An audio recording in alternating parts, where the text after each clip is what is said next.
Are you going to have full autonomous on the roads of Austin by the end of June? Yes. You are. What gives you that confidence?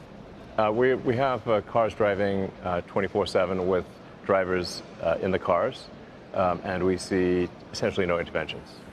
So we want to be very careful with the first introduction of unsupervised full self-driving, meaning that the car's driving around with no one in it.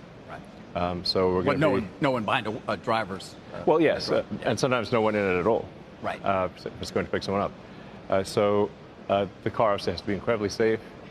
So we're just being, we have thousands of cars that are being tested, which is creating some strange situations where we just drive. There's just a bizarre number of Teslas driving past people's houses. They're like, what's going on? I think we even saw one last night coming from the airport. Yeah, driving at night alone. So just, it looked very lonely. It's just, they do look a little lonely. Yeah. It's looking good for Austin next month. Yeah, some estimates have been that you're only going to have 10 to 12 of them on the road initially. I mean, it's going to be a very small amount. Is that correct? Yeah, for the first week. First week. How do you see it ramping up?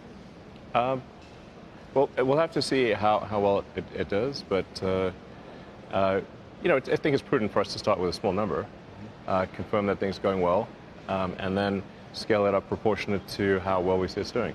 Right, and what's going to be a judge of how well it's doing? I mean, are there any incidents? Are there any interventions? But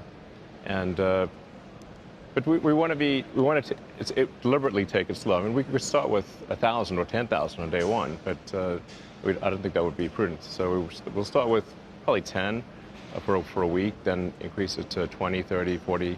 And I think by, say, we'll probably be at 1,000 within a few months. Mm-hmm. And then we'll expand to other cities.